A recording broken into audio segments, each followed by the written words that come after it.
आज के deep dive में हम ईरान के इस्लामी गणराज्य के अस्तित्व के संकट को समझने की कोशिश करेंगे, जो लगभग 47 सालों से सत्ता में है। और हमारे पास जो स्रोत हैं वो 1979 की क्रांति से लेकर जनवरी 2026 के हालिया विद्रोह तक एक एक कहानी बताते हैं। हाँ, एक ऐसी कहानी जो शासन और समाज के बीच एक निर्णायक टकराव जैसी लगती है। और यहाँ सबसे दिलचस्प बात यह है कि इन विरोधों का चेहरा कैसे बदला है।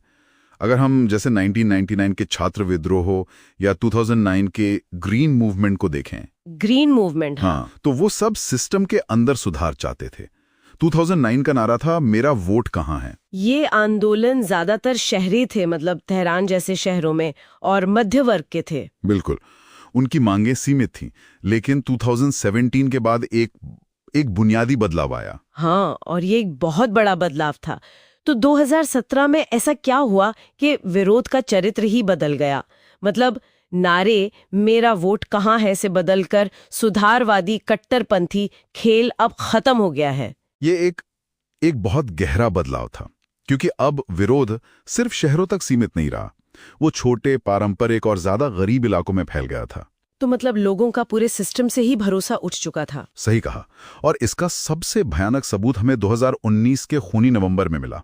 तब शासन को एहसास हुआ कि अब बात सिर्फ सुधार की नहीं, बल्कि सीधे उसके अस्तित्व पर आ गई है। खूनी नवंबर, ये तो ईंधन की कीमतों पर शुरू हुआ था, है ना? पर ये इतनी जल्दी इतना हिंसक कैसे हो गया? बिल्कुल, रॉयटर्स की एक रिपोर्ट के मुताबिक जब विरोध तेजी से फैला तो सर्वोच्च नेता अली खमेनेई ने कथित तौर पर एक सीधा आदेश दिया। क्या आदेश? इसे खत्म करने के लिए जो कुछ भी करना पड़े करो। ओहो। और नतीजा ये हुआ कि सिर्फ 2 हफ्तों में लगभग 1500 प्रदर्शनकारी मारे गए।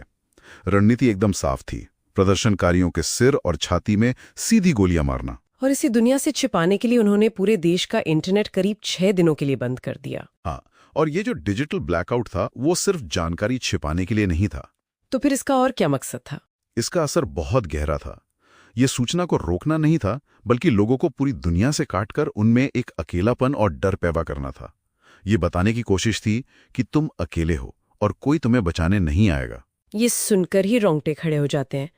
और जब लगा कि शायद दमन काम कर गया है, तभी 2022 में महसा अमीनी की मौत के बाद महिला जीवन स्वतंत्रता आंदोलन शुरू हो गया, जिसे दुनिया का पहला नारीवादी विद्रोह भी कहा जा रहा है।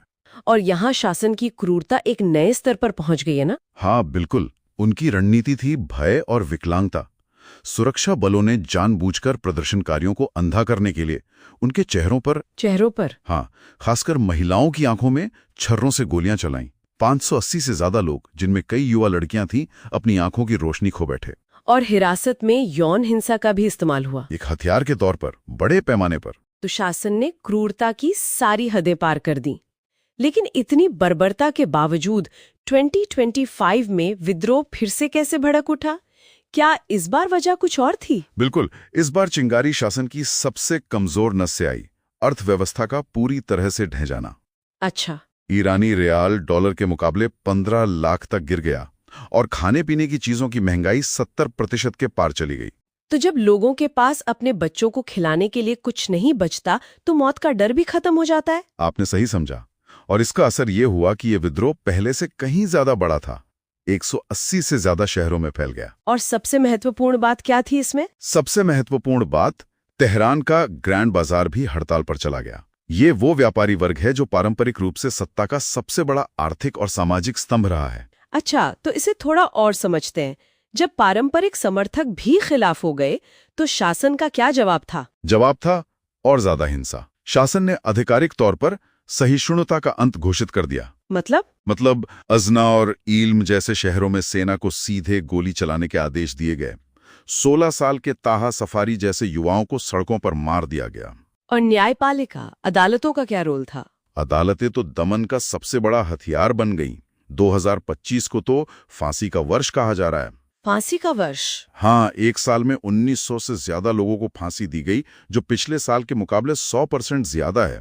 अबुल गशेम सलावती जैसे जज, जिन्हें मौत का न्यायाधीश कहा जाता है, इस न्यायिक आतंक का चेहरा है। तो कुल मिलाकर हम एक ऐसे शासन को देख रहे हैं जो अब किसी विचारधारा या समर्थन पर नहीं, बल्कि सिर्फ और सिर्फ नग्न हिंसा और डर पर टिका है। सही कहा। और उसका सामना एक ऐसी युवा पीढ़ी कर रही है जिसके पास खोने के लिए कुछ नहीं है। और यहीं पर स्रोत एक बहुत पुरानी ईरानी कहावत की ओर इशारा करते हैं, है ना? बिल्कुल।